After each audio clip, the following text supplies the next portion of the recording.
Y pues vamos a continuar desde la clase que nos quedamos la última vez. Precisamente habíamos estado hablando acerca de em, la investigación científica. Entonces, ahora vamos a hablar acerca de qué es un proyecto de investigación científica. El objetivo de un proyecto de investigación científica es presentar una propuesta de investigación. Esta investigación puede dar lugar a a varias publicaciones científicas, como lo que son conferencias y artículos científicos que estas se harán públicas. Eh, si ustedes se dan cuenta, la mayoría de veces tenemos la situación de que muchas veces nosotros tenemos prácticas importantes, pero como nosotros no publicamos estas prácticas, es ahí donde nosotros nos quedamos con el inconveniente de que no se conoce lo que nosotros hemos realizado. Entonces, muchas veces nosotros nos quedamos con estas investigaciones y no damos a conocer qué es lo que nosotros pudimos alcanzar. Entonces, si ustedes aprenden a escribir o andan escribiendo estos tipos de artículos, podrán ayudar también a que otras personas sepan acerca de su trabajo, que es importantísimo para cualquier eh, docente que, va conociendo va utilizando acerca de la educación como algo científico. No nos podemos quedar por favor, siempre cuando ingrese, les voy a pedir que apaguen el micrófono. Fernanda, apague el micrófono, pero por favor, siempre que ingrese, apague el micrófono.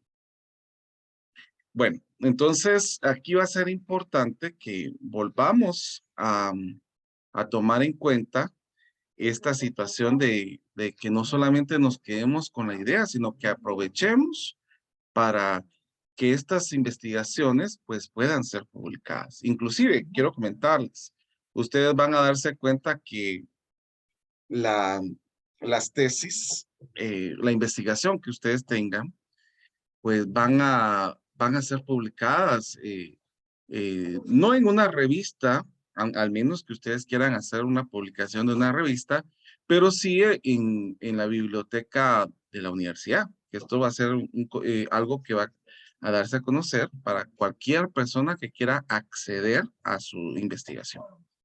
Entonces, es importante que la parte de investigación pueda tener una buena interpretación, algo que nos guíe acerca de un resultado específico. Entonces, en definitiva, se trata de justificar el interés de una idea de investigación al llamar la atención. Un buen proyecto de investigación puede ser seleccionado para su financiación. Entonces, por ejemplo, ahorita en el caso de ser una universidad estatal, la única universidad estatal de Guatemala, eh, pues esto pues no va a permitir o bueno, puede ser de que en algunos casos se pueda permitir un financiamiento a una investigación específica. Entonces, pero por lo general, este tipo de investigaciones, cuando se requiere este tipo de financiamiento, es a través de ya algo muy formal que se tenga o que se tenga que tener un gasto bastante exhaustivo por requerimiento de la misma, ¿verdad? Y es posible redactar un proyecto de investigación por diversas razones. La mayoría de veces responde a una petición externa, ya sea una convocatoria de proyectos. Ustedes se podrán dar cuenta que inclusive la Universidad de San Carlos eh, cada año hace una convocatoria para investigadores.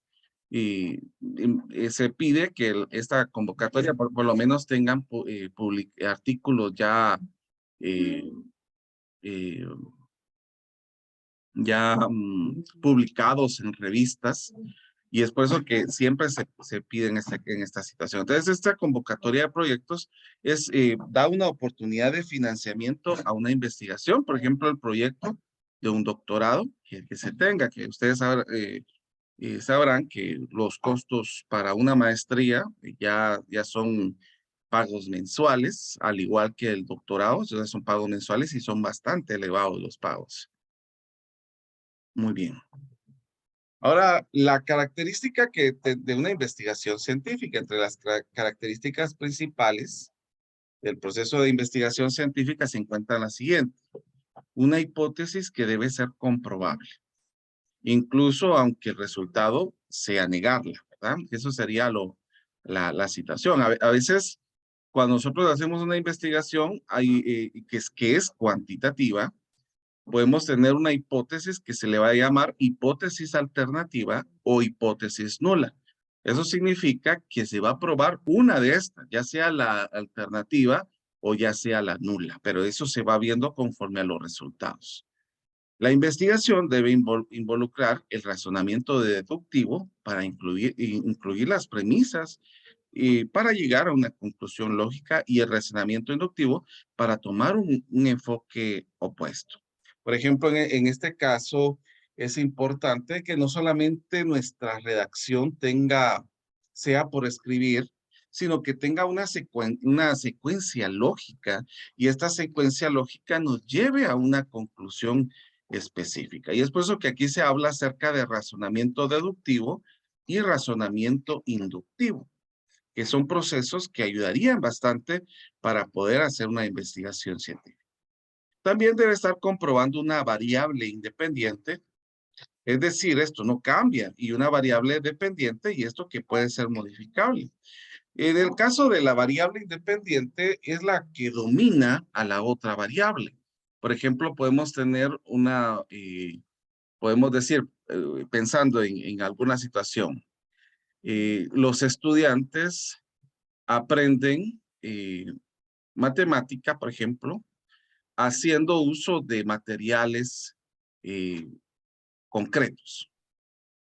Entonces, en esto que acabo de señalar, se tiene que señalar cuál es la variable independiente y cuál es la variable dependiente. O sea, la dependiente va a depender los resultados de la variable independiente. Eso lo vamos a ir viendo más adelantito, pero era importante señalarlo desde ya. O sea, vamos a tener variable independiente y variables dependientes. Y también está el proceso de experimentación, que consiste en un grupo experimental que se compara con un grupo de control. Yo quiero comentar de que en una de las maestrías que saqué, una de las investigaciones era una investigación experimental. ¿Qué significaba esta esta investigación experimental? Que yo iba a tener un grupo de control. Este grupo de control yo lo iba a partir en dos. En uno iba a aplicar el experimento y en el otro no se iba a aplicar el experimento, para poder observar qué resultados daba aplicando el experimento y qué resultados se obtenía al no aplicar estos experimentos. Esto nos permitía poder correlacionar y poder entender de mejor manera cómo se podría tener un resultado específico en este caso. Vamos a ver. Ahora quiero comentar, en el caso de la investigación científica, nosotros vamos a tener varias etapas en esta investigación científica, que está el planeamiento, la recolección y el análisis. En el caso del planteamiento, quiero comentar que aquí es lo primero que tenemos que ir buscando es plantearnos qué, por qué y con qué vamos a hacer nuestra investigación. Vuelvo a repetir que es qué, por qué y cómo lo vamos a hacer. Prácticamente esta etapa que estamos señalando de acá del planeamiento, esto en la investigación se va a llamar como justificación. Yo voy a justificar cómo voy a hacer mi investigación. Entonces, para eso se tiene que ir escribiendo con 3 preguntas. ¿Qué voy a hacer? ¿Por qué lo voy a hacer? ¿Y cómo lo voy a hacer? Al hacer también un plan de investigación, debemos ir definiendo y organizando las actividades que vamos a necesitar para poder elaborar nuestra investigación y así alcanzar nuestros objetivos que se han propuesto. Por ejemplo, en una investigación tenemos que tener un esqueleto bien definido.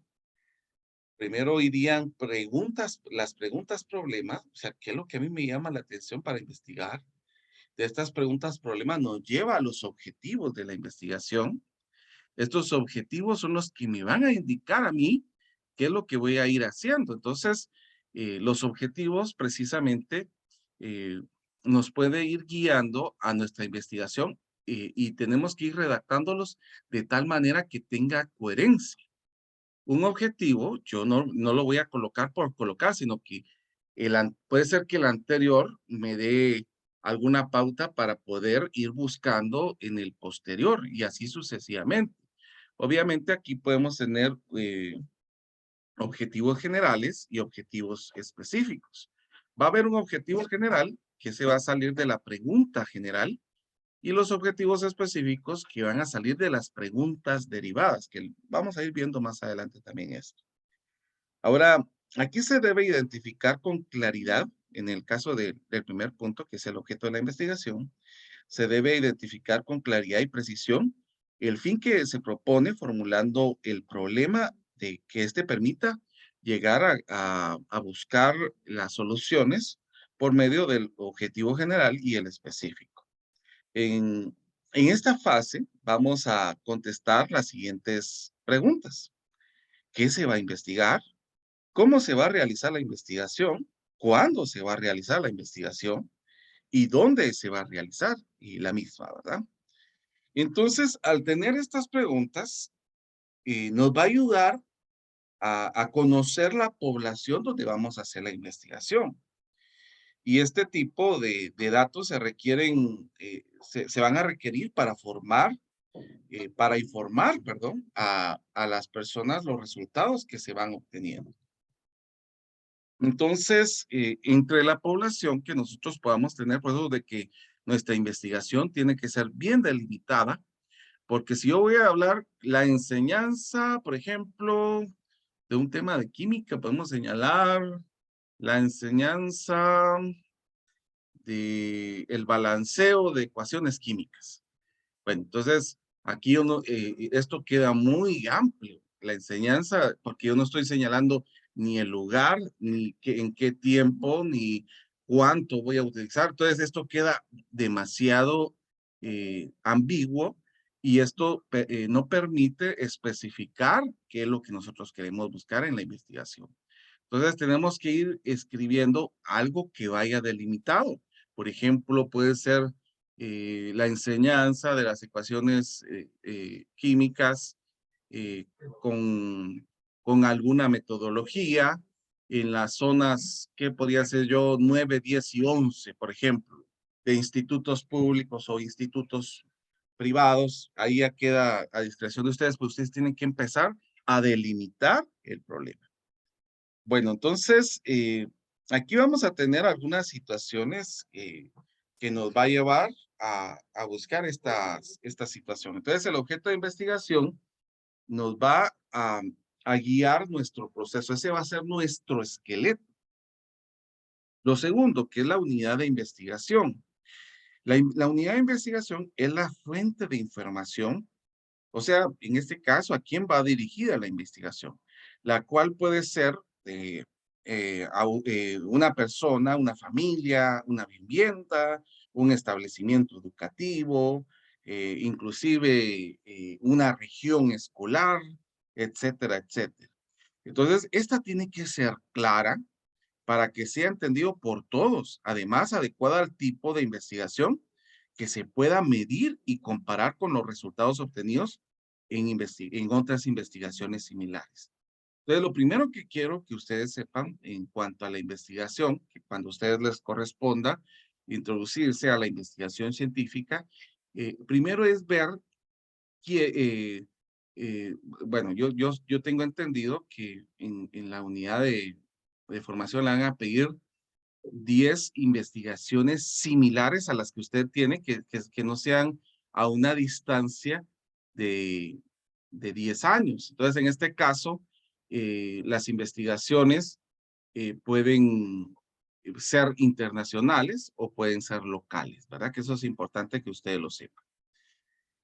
Entonces, el tercer punto es el examen de la documentación y la metodología. Aquí debemos determinar si la investigación ha sido realizada con antelación, como les comentaba, para poder prescindir del estudio y si se cumplió con los objetivos propuestos en esa investigación. Si no fuera así, se podría volver a realizar analizando las dificultades que se presentaron en las investigaciones anteriores y mejorando la metodología.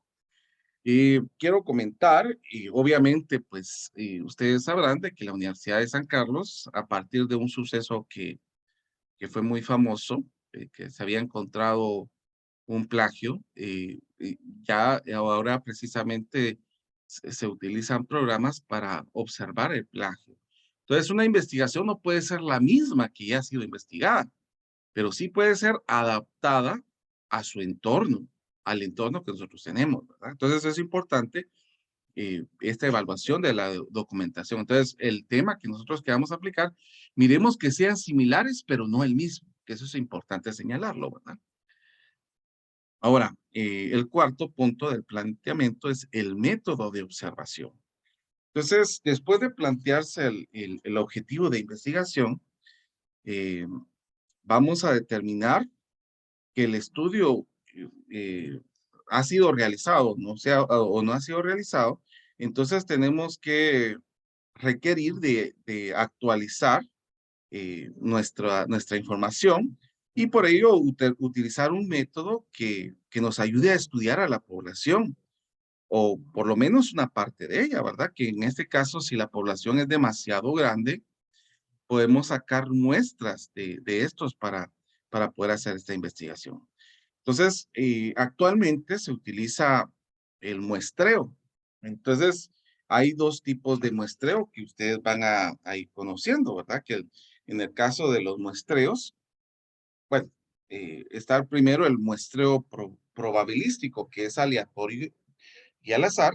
Y este muestreo probabilístico tiene como consecuencia eh, tres muestreos que pueden tomarse del probabilístico, que está el aleatorio estratificado y el sistemático. Entonces, en el caso del aleatorio simple, este método permite que todos los elementos que constituyan a la población tengan la misma posibilidad de ser incluidos en la muestra. La elección de los elementos se puede hacer por sorteo o utilizando las tablas de números aleatorios. Lo que pasa es que en este caso es importante que ustedes puedan tomar una muestra que no sea sesgada. Pues, por ejemplo, bueno, quiero tomar esto como ejemplo porque esto ayuda bastante, pero en el caso de esto de las votaciones, cuando hacen este tipo de encuestas, si es que hacen solamente en Guatemala, se está influenciando a través de la población de Guatemala. Vuelvo a repetir, todo el tiempo que tengo de estar votando, en ningún momento me han hecho una encuesta a mí. Les pregunté a ustedes y según pudimos notar la semana, ninguno fue seleccionado para esto. Entonces eso duda mucho acerca de cómo se llama, de quién esté haciendo estas encuestas, ¿verdad? Pero imaginémonos en el caso de que si yo solamente voy a hacerle la encuesta a mis vecinos, a mis conocidos, entonces es muy lógico que mis vecinos y mis amistades tengan una inclinación muy similar a la mía. Entonces es por eso que nosotros tenemos que tener en la misma probabilidad de todos los estudiantes de ser seleccionados al azar, no son ser seleccionados por un sesgo, ¿verdad? Por una afinidad, sino que tenga la misma probabilidad. También está el muestreo aleatorio estratificado, que este método es una población estratificada, o sea que se forman grupos de estratos, de tal forma que el elemento tendrá una característica que solo permita pertenecer al mismo. Y aquí es cuando la población es heterogénea. Yo podría señalar que las encuestas que se tendrían que hacer también tendrían que ser seleccionados por estratos. En el caso de aquí en Guatemala, podríamos seleccionar también el interior, ¿verdad? Las poblaciones que están en Guatemala, los pueblos de los departamentos que se puedan seleccionar también al azar para que se tenga un conteo más específico. Inclusive para poder tomar estos estratos, se tendría que tomar a la cantidad del departamento, por ejemplo, y hacer un cálculo matemático para saber a cuántas personas yo tendría que hacerle las encuestas. No solamente yo voy, por ejemplo, al departamento de San Marcos y voy por el sector de donde está la afiliación del partido político al cual yo eh, me simpatizo más y darle la votación a ellos. Eso no tiene lógica, ¿verdad? Pero es por eso que se señala este tipo de situaciones. Y el otro es el muestreo sistemático. Realmente este método lo utilizan los contadores. Eh, Esto para revisar las cuentas. eh,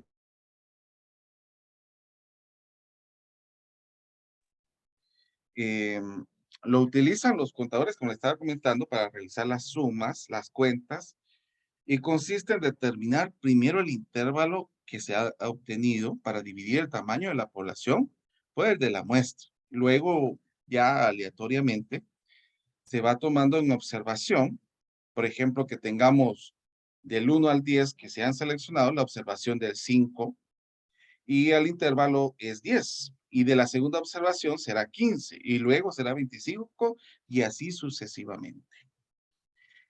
Bueno, este sería en el caso del muestreo probabilístico, vuelvo a señalar. Después está el que no es probabilístico.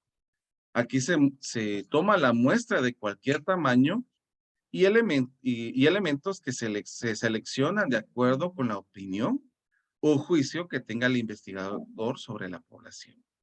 Lo quiero separar esta opción.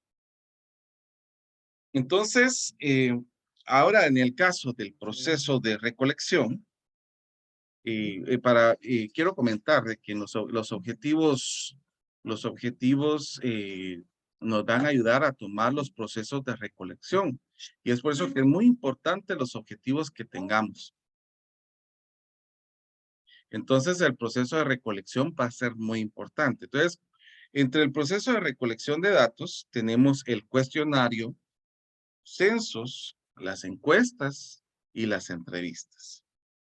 Entonces, en el caso de los cuestionarios, es una técnica de investigación que consiste en un sistema de preguntas que tiene como finalidad obtener datos para la investigación.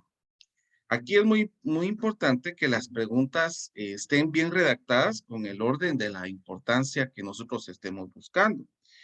Entonces, ¿qué características podemos tener en cuestionario?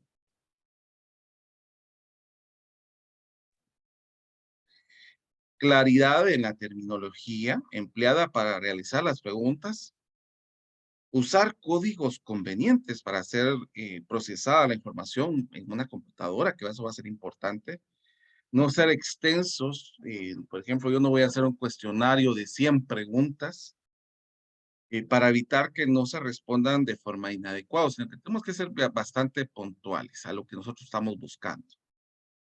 Entonces, hay dos tipos de cuestionarios.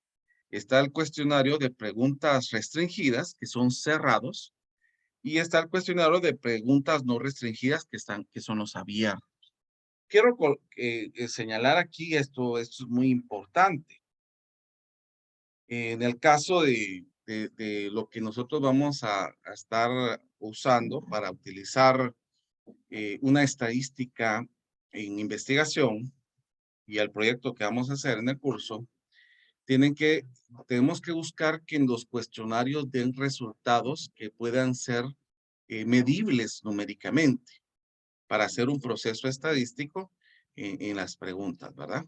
Obviamente hay algunas preguntas que van a tener como el sí y el no, ¿verdad? Pero no que todas las preguntas sean sí, no, si no perdería el objeto de la investigación. Esto de sí, no es, es bastante seguro que nosotros vamos a dar una inclinación. Entonces es mejor que podamos obtener datos numéricos, ¿verdad? Y en el caso de las preguntas no restringidas que son abiertas, esta nos va a ayudar para sacar algunas ideas de conclusión. Pero, por ejemplo, aquí ya podemos pedir opiniones específicas. Por ejemplo, vamos a utilizar un ejemplo de sí, no. Usted se siente en un ambiente, en un ambiente cómodo en la institución que labora, sí, no, y por qué.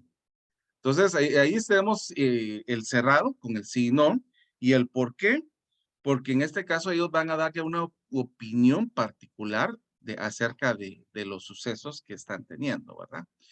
Ahora, en el caso de volverlo numérico, nosotros podríamos hacer la pregunta eh, de, de 1 a 10, qué tan bien se siente en el área de trabajo, siendo 1 el nivel más bajo y 10 el nivel más alto, ¿verdad? Que podría ser ya una parte de hacer cuestionarios con preguntas numéricas. Otro proceso de recolección es el censo. El censo es la información que se obtiene de toda la población, que este debe llegar a todos los pobladores, el lugar que nos interesa obtener los resultados. Entonces aquí ya serían datos específicos, pero tendría que hacerse a todas las personas, ¿verdad? Por ejemplo, eh, ustedes sabrán de que hace unos años se hizo un censo para ver nuevamente los datos. Inclusive se tuvieron algunos problemas porque algunas personas malintencionadas se hicieron pasar como personas que hacían el censo y realmente no eran los seleccionados, sino era para obtener datos de las personas específicas. En este caso, pues, ese es un ejemplo del censo. No estoy hablando del ejemplo malo, sino del ejemplo de cómo se hace un censo. Tercero está la encuesta. La encuesta nos sirve para tener información acerca de un grupo o una muestra de población. Y esta puede hacerse por de seis puntos que podríamos señalar. Podrían ser más, pero voy a señalar solo 6 puntos que puede hacerse una encuesta. Una observación directa, por ejemplo, que no requiera cuestionarios porque hay respuestas de los entrevistados. Motivación, que el entrevistador pregunte libremente sin estar sometido a la rigidez de un formulario, procurando obtener los datos que aclaren el motivo de la encuesta. Este proceso ya es costoso, requiere mucho tiempo, se necesita de un especialista para hacer y que no se puedan, y que no se puedan tabular las respuestas.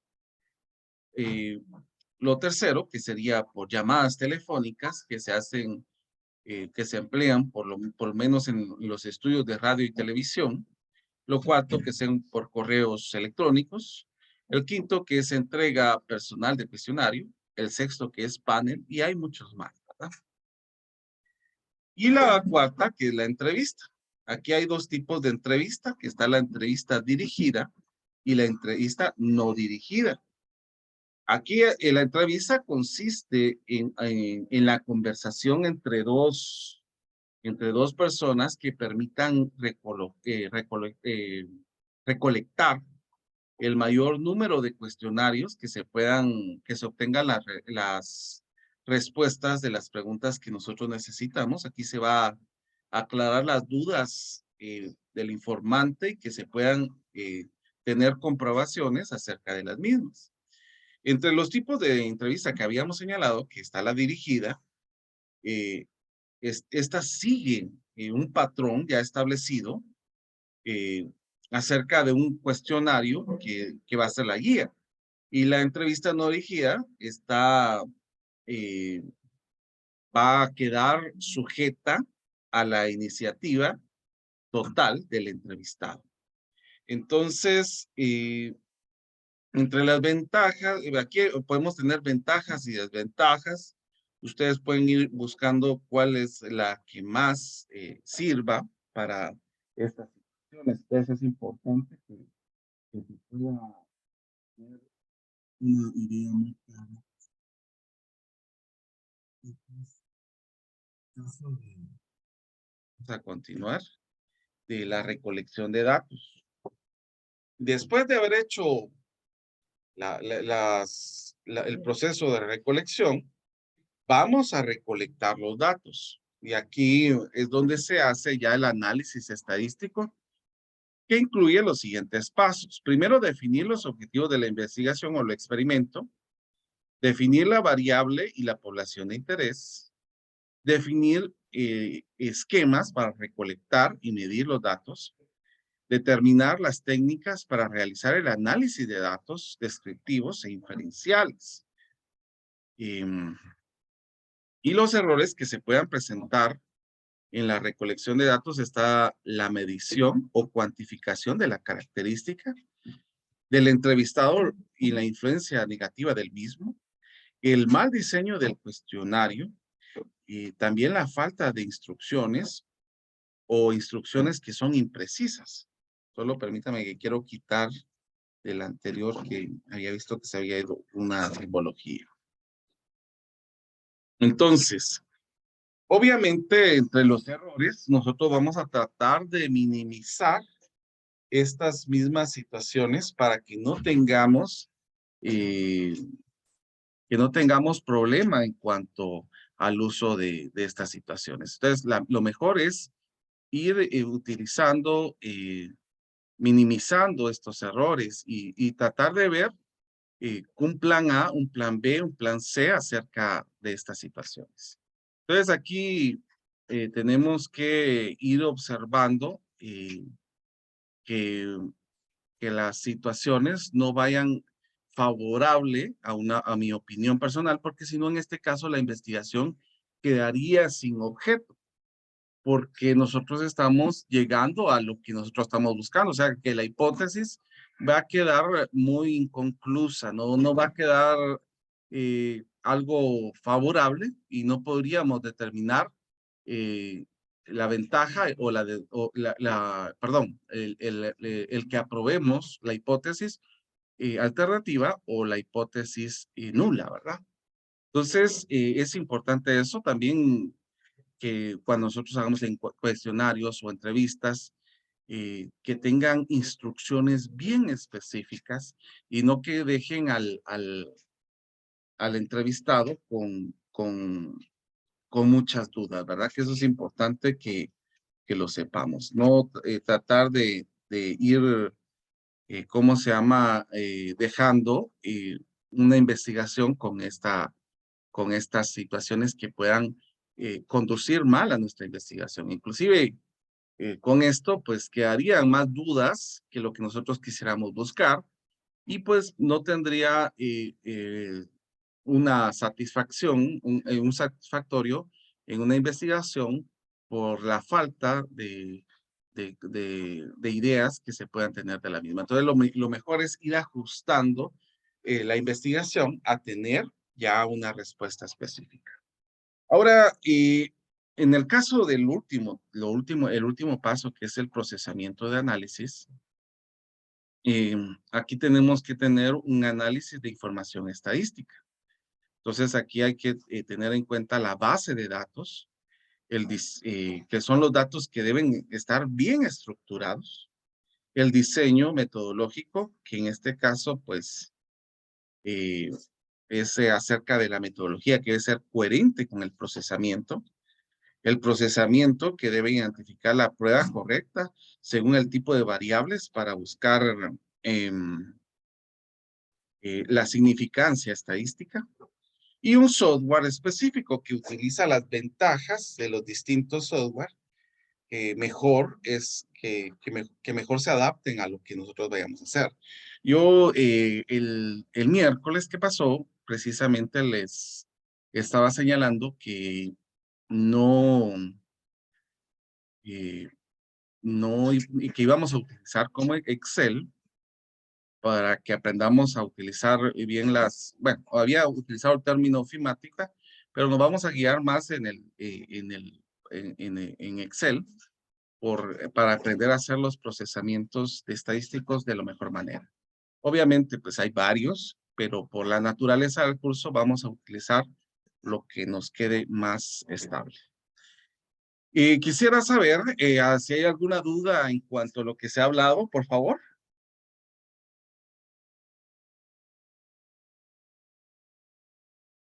¿No? Por el momento es todo claro, Lick. Muy bien, excelente. Bueno, quiero señalar que en el procesamiento de datos vamos a tener algunas situaciones que nos va a ayudar a poder ver cómo esté dirigida una investigación. Entonces, nosotros vamos a poder tener, y eso lo vamos a ir viendo conforme vayamos llevando el curso de estadística, ir viendo algunos sesgos en nuestras gráficas que nos van a ayudar a interpretar los resultados de las mismas. Entonces, aquí es importante la estadística que nosotros llevemos, el proceso estadístico que nosotros lo llevemos lo mejor posible, para que así podamos tener ya investigaciones importantes. Voy a dejar de compartir un momentito, quiero señalarles algo que quiero compartir con ustedes. Permítanme un momentito. A ver. Ujú.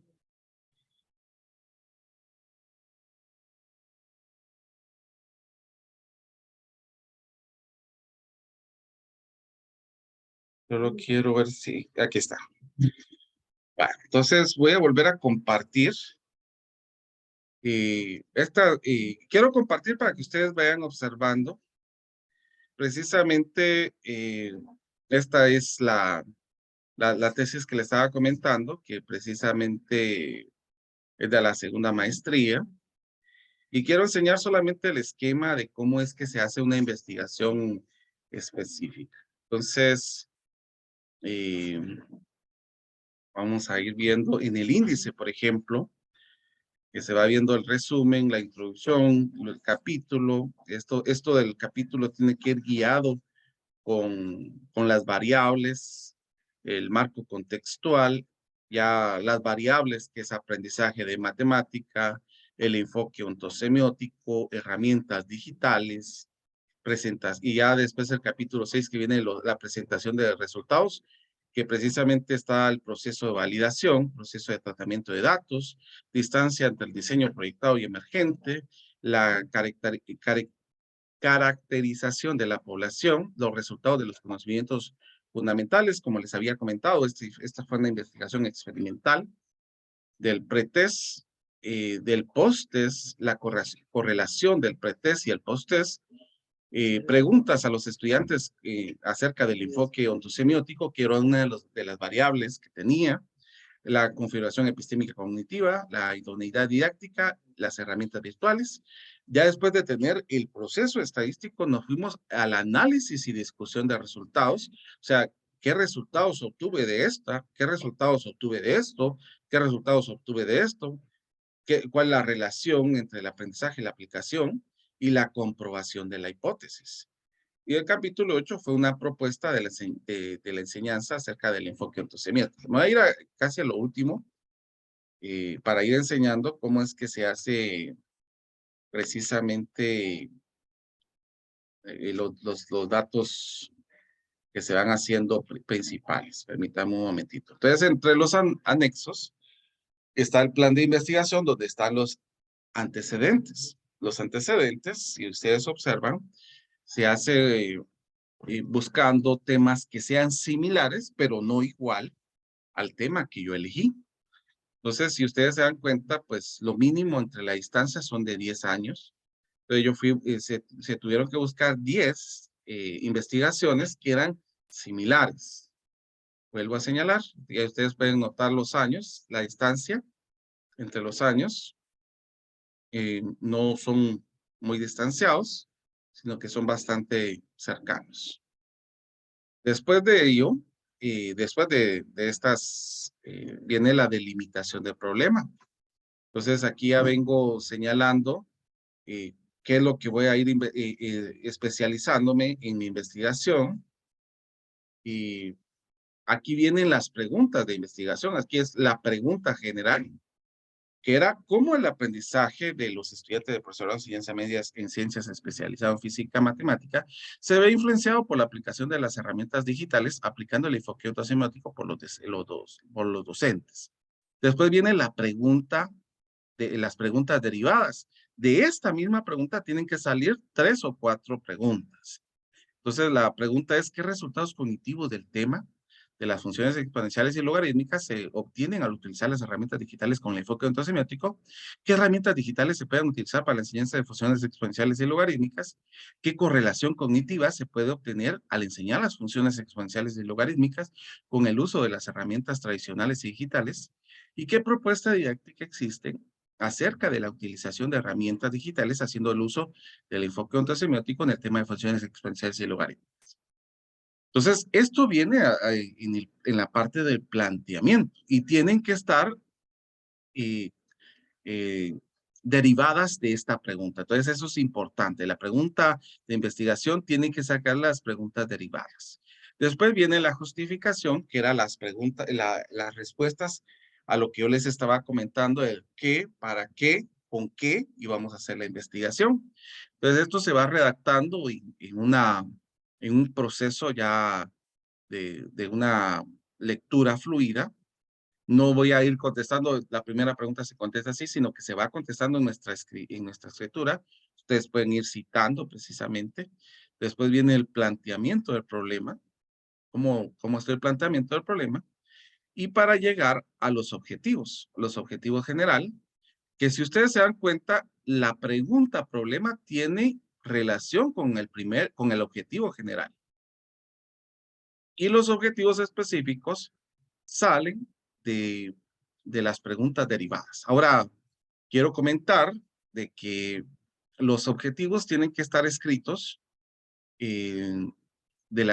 tienen que estar escritos con 3 componentes.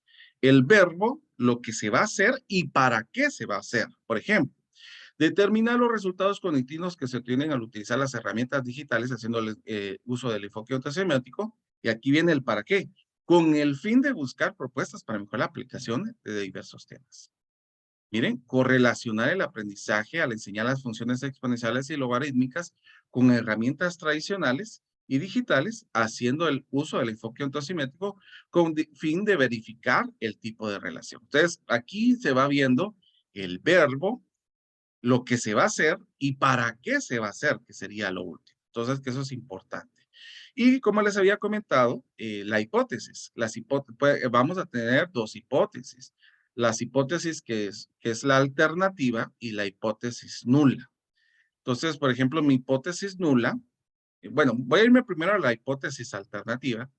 El aprendizaje de los estudiantes de Matemática 2 en cuanto al tema de funciones exponenciales y logarítmicas es promovida de manera efectiva al obtener todas las notas mayores o iguales a 80 puntos, siendo instruidas por la utilización de herramientas digitales con el enfoque ontosemiótico. Y la nula es el aprendizaje, o sea, en este caso es negar la alternativa. El aprendizaje de los estudiantes de Matemática 2 en cuanto al tema de funciones exponenciales y logarítmicas no es maximizada al no obtener notas mayores a 80 puntos, siendo instruidos por la utilización de herramientas digitales con el enfoque ontosemiótico. el listado de variables, que está el aprendizaje de matemáticas, el enfoque ontosemiótico y las herramientas digitales. Entonces, aquí se fue colocando la operalización de las hipótesis. Está la variable, la definición teórica, la definición operacional, los indicadores, la escala de medida, las técnicas y los instrumentos.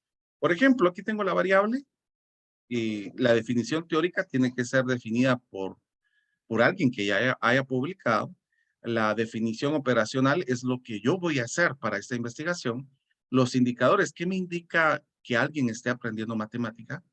Las escalas de medida, en este caso, ¿cómo los voy a medir? En este caso se hizo una medida de percentiles que ya en el desarrollo del curso vamos a ir conociéndolo. Las técnicas que se utilizaron para el aprendizaje de matemáticas está el pretest y el posttest. Y el instrumento, una guía de revisión. En el enfoque ontosemiótico está también siempre la misma, la definición teórica, la operacional.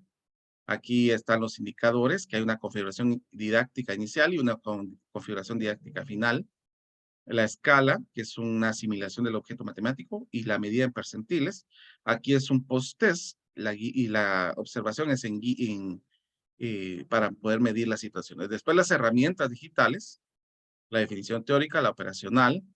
Aquí se habla precisamente de cómo se va a trabajar y cómo se va a medir la observación y el cuestionario. Ahora, quiero señalar que entre los datos, la ficha metódica es que se tuvo un enfoque cuantitativo. La clase de estudio fue experimental, el tipo fue transversal, el subtipo fue correlacional descriptiva y la ubicación metódica que es una investigación experimental, porque se utilizaron un grupo de control donde se aplicó y no se aplicó la investigación.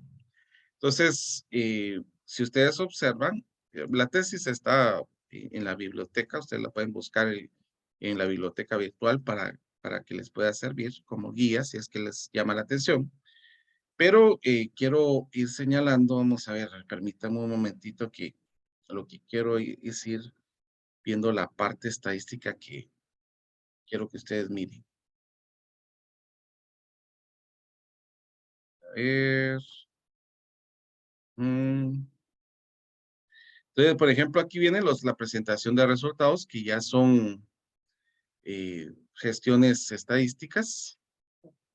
Entonces, si ustedes se dan cuenta, pues aquí se hizo uso de la población, el nivel educativo de los que estudian en el profesorado, los oficios de los estudiantes. Después ya viene lo del pretest, que se hizo un proceso estadístico. Este proceso estadístico nos llegó a obtener un polígono de frecuencias, que esto ya se utilizaron una distribución normal para poder tener las mediciones. Y, y hace uso de conceptos estadísticos como asimetría positiva, la kurtosis, que en este caso es leptocúrtica, y también se hace con los que no se aplicó el experimento para ir observando la diferencia de los datos obtenidos, ¿verdad? Y se hace la comparación de los datos. Después se hace resultados del post-test acerca del tema de funciones logarítmicas. Se hace ya un proceso específico. Se hace el polígono de frecuencias. Se observa la distribución normal. Y después se hace la comparación del pretest y el post-test. En este caso, este sería el pretest y este sería el post-test que se obtuvo en el caso de los que se aplicó el experimento. Y lo mismo se hizo para los que no se aplicó el experimento, que si ustedes se pueden dar cuenta que sí hubieron notas que fueron maximizadas, pero no fue tan altas como las anteriores, ¿verdad? O sea, sí hubo una situación, después se hace la correlación, que este es un tema ya muy específico para correlacionar variables y se encuentra precisamente si hay relación o no hay correlación.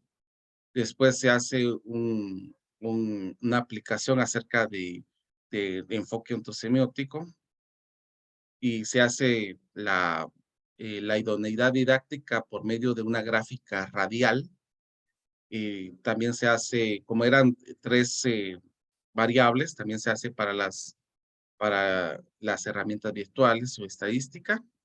Y después de esto ya se hace un estudio específicamente de lo que se fue obteniendo de las tres variables, ¿verdad? Pero quiero que se den cuenta que como es una investigación cuantitativa, se tuvo que tener claro la parte de la hipótesis. Entonces, al final de todo el proceso que se hizo estadístico, se hace la comprobación de la hipótesis y precisamente sale que la hipótesis aceptada es la hipótesis alternativa. Precisamente se hace por la distribución normal de esta situación y ya se puede hacer una comprobación de estos datos.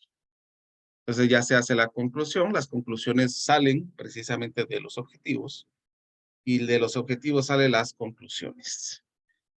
Muy bien,